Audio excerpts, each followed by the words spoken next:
Hi, today we're going to give you the quick and dirty on woodwind mouthpieces and brass mouthpieces.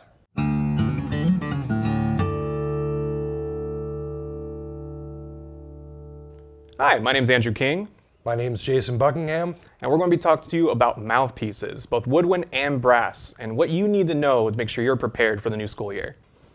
So as far as what I'm going to be starting with, we're kind of just go by instrument-ish. Where I'm starting, if you're a flute player, you're good. You don't really need to watch this stuff at all. Basically, you get a head joint right with with your instrument. Nothing to worry about there. What about trumpet? Trumpet and really the whole brass family, they operate on the same principle. It's just different sizes. The design basics are really all the same. So I'm going to be demonstrating it on a trumpet, but it really applies to everything all the way down to tuba. Okay, cool. I brought my saxophone with me and everything like that. We're going to look through basically the different kinds of mouthpieces that come with it. Unfortunately, it doesn't apply to everything. All the woodwind mouthpieces are going to be pretty different from each other, so I'll kind of give you an idea of what you'd probably be spending on it, the kinds you're going to be looking for, what your teacher might basically be wanting to look for. As far as the saxophone mouthpieces go, you're going to kind of go into what I would call the classical territory, and then you got the jazz territory. When you first start out on these instruments, especially in school, you're going to want to lean more towards the classical stuff. Your teacher might want to start you out on like a Yamaha mouthpiece. They're pretty inexpensive, you know, let it get on the mouthpiece and everything like that. The inexpensive part is that these only go for like $30 to $40. It's both for the alto saxophone, the clarinet, tenor sax, bari sax, all of them. But there are going to be some programs that ask you to go towards the more expensive side on the professional mouthpieces. That's when you get into stuff like the Selmer C-Star or the Van Doren 5RV for the clarinet. But as far as that goes, we'll look at basically what each of those sound like as well on the alto sax. Yeah, with brass instruments, especially the beginner instruments, they're going to come with the mouthpiece that more often than not the teacher is going to prescribe that you play. There's a numbering system. I'm going to refer to the Bach numbering system because that's kind of the industry standard. Typically, you're going to start on a 7C, which if you want to use that as a reference, like here's big, here's small, it's right in the middle. It's going to be the medium of every piece and part of the mouthpiece. Absolutely. So it starts you in neutral territory. Yeah, it's the same thing with the woodwind stuff. The C-Star, the Selmer C-Star for the alto saxophone, any of the other saxophones. Then you got the 5RV lyre and the clarinet. Those are kind of the middle of the road on that classical side of it. Very dark, darker mouthpieces made to kind of blend in with everybody else, not really soar above as far as sound goes. Then when you get into other side of it, we don't, like the mouthpieces themselves or anything don't get bigger, but what ends up happening is the tip on the mouthpiece will kind of rise up and be bigger from the reed where it's vibrating onto the mouthpiece. And so it comes up bigger, and so it makes a bigger sound. You just tend to see those with like jazz mouthpieces and stuff like that. That's one. This is what I've always wondered. Is there anything in the interior of the mouthpiece that alters the airflow to make it sound a certain way, or is it really all about the reed and the contact with the mouthpiece? A lot of it comes from the reed and the contact, to be honest. But there are some mouthpieces on the jazz side of things where, say, on this Selmer C-Star, right? I don't know if you can see it from over there or anything like that. We'll probably get a better shot for you. But on the inside, you kind of see what's a square chamber going into it. Sure. The older C-Stars will have a circular chamber, and there will be jazz mouthpieces and classical mouthpieces where this chamber inside will be a circular nature or a square kind of deal. This basically changes the airflow of it and everything so that it hits the saxophone and goes through the horn or the clarinet in a different way. So you can get kind of a rounder sound where it's very mellow, or you can get a super bright sound. There's also other things that can go on the mouthpiece too with these. It's called a baffle, where they basically take like a little ramp and they put it into the right next to the, either you get a high baffle where it comes up right on this tip right here, or you get a low baffle down here. And this is also like a wedge baffle too. But basically that will do is make the sound much more up front and in your face. This is huge for like metal mouthpieces or bigger like auto links, bigger mouthpieces that give you that huge sound. A lot of tenor players use those a lot of the time. Okay. How about trumpet? Is there anything that going on the inside that kind of changes what's going on? Oh, there's a lot of stuff that goes on. The basic parts of a brass mouthpiece are, you have the shank, you have the cup, then you have the rim thickness of it, and then the diameter of the cup and the depth of the cup, which most people think that is really the defining factor of what kind of mouthpiece is appropriate or not. It's probably 75% of that, maybe 60. The throat is really here in the middle, and then you have the back bore, which is kind of the back end of the shank. And all of this stuff can vary. If you have, let's say, a back bore that's long and let's say wide, it's going to be a darker sound. If it's thin and narrow, where it waits until here to get wide, it's going to be a brighter sound. With the cup, if it's shallower, it's going to be a brighter sound. If it's deeper, it's going to be a darker sound. And keep in mind, all this is kind of relative. As far as the rims go, that's really kind of a comfort thing. The thickness of the rim can have the same kind of effect as the back bore and the cup.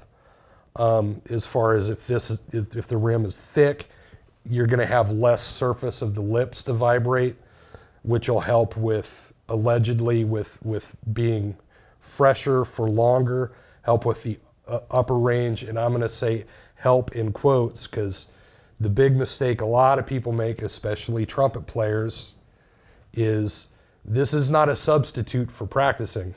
Right. A lot of people think that the gear is more important than getting in the shed and playing, and there's no substitute. Yeah, no, that is definitely a thing in any of these worlds, what you go into with any of these instruments. Right. Nothing can substitute for long tone exercises over a long period of time and getting that tone that you're wanting to do. I totally recommend just finding your favorite player and doing long tones and trying to figure out what's going on inside to match that. These mouthpieces and everything like that, while they will help you, should be more of an accent to the full tone that you want to make. Right. It really is kind of a finisher. Whereas some people, and I'm sure you've seen these kind of players who, really go bonkers over this is this mouthpiece for this and this mouthpiece for that. Somebody like Arturo Sandoval, for example. Yeah. He plays on a Bach Mount Vernon 3C, period. And he's got an unbelievable upper range and a mind-blowing low range, and he's on that mouthpiece. Oh, yeah, man. Period. One of my favorite saxophone players, his name is Patrick Bartley. He's like he's established dude over in New York and everything like that. Just plays on a Meyer 6M. Perfect. Right. He can play any style or anything, sound like anything you want. It's a great mouthpiece for him, and he's set. It all comes from the player. But let's show you what the differences are on these mouthpieces, and we can show you what they can do to your sound and help you in the ways you want. So what I'm going to be starting out with is going to be a Selmer C-Star mouthpiece. This is going to be basically the standard mouthpiece that a lot of schools are going to ask for, especially in middle school.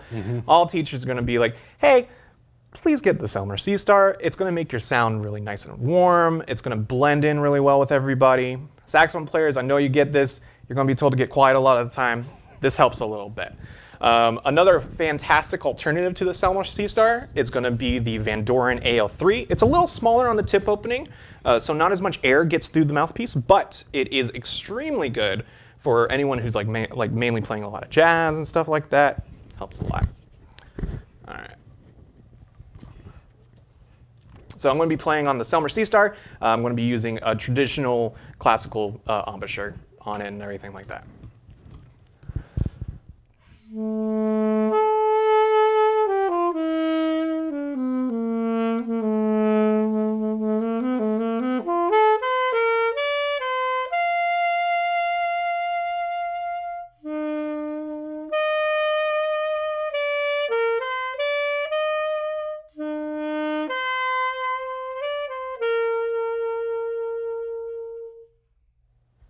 All right, so the next one I'm going to be playing on is going to be a Jody Jazz 6M. This can be very similar to a Meyer 6M or a Tone Edge 6M from Autolink.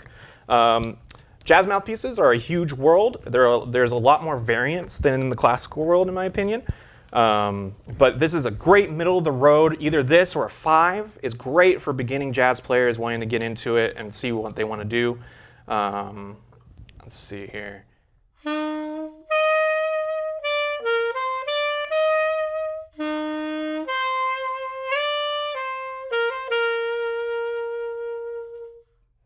So I'm going to demonstrate kind of both ends of the spectrum. I mentioned earlier that the 7C is kind of the middle ground. This mouthpiece is going to be a very deep cup, a very thick rim, a rounded rim. And here's what it sounds like. That's your basic second line G.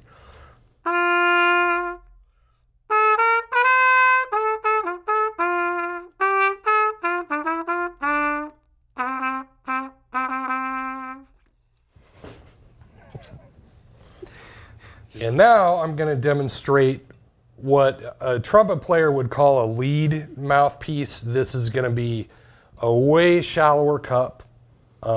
It's going to be a shallower or a longer and a shallower back bore. It should be a brighter sound. Let you be the judge. Here's the second line G.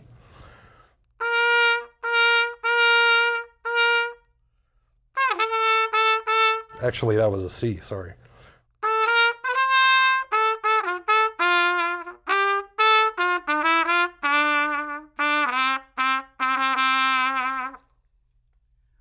We're hoping that that kind of gave you an idea of the kind of spectrum, right? It's not as easy as it sounds as far as classical to jazz. There's a lot more to these mouthpieces. You got openness, you got darkness and brightness, close off. Resistance is super important in a lot of these mouthpieces, which is stuff we can talk about in another video. As far as beginning, this is kind of where it's a good idea to start, around these areas. Yeah, for any of you like non-middle school people, high school people, one thing to keep in mind, and I kind of learned this the hard way because I'm an upper brass player and a low brass player. If you're gonna make the choice to play on, you know, this is my jazz mouthpiece, this is my whatever mouthpiece, you have to spend equal time on both. Like we said earlier, these are not shortcuts.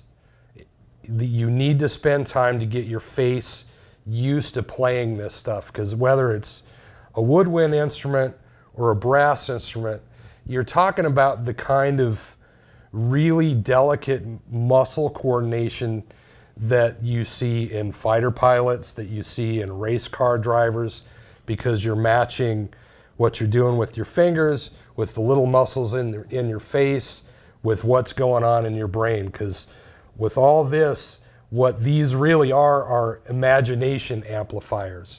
It lets you express what you have in your head and in your ear, and unless you have your act together with this stuff in the practice room, it's not going to come out the way you want. Practice, kids, practice. Long tones. Long tones. Long tones. Well, that's about it. Thank you so much for watching. Please like, comment, and subscribe. We would love to know your thoughts on what we should be doing next. And again, we do have all of this gear, all of these awesome mouthpieces and wonderful instruments that you can get at our store at Alamo Music Center. You can go to either of our locations in San Antonio, in the downtown location off of North Main, or Babcock and 410. And we have a wonderful website at alamomusic.com where you can buy any of the things we mentioned here. We do absolutely recommend also talking to your band director to see if there's any conventions in town for the band stuff. As far as mouthpieces, instruments, all of this and more can be found there where you can go and try out the instruments, especially mouthpieces. You can bring in like your reeds, your setup, all that kind of stuff. Go to these conventions and try out any of these things we've got here, or you can try a large selection with great professionals there to help you as well. Thank you so much for watching. Have a wonderful day, and we'll see you next time.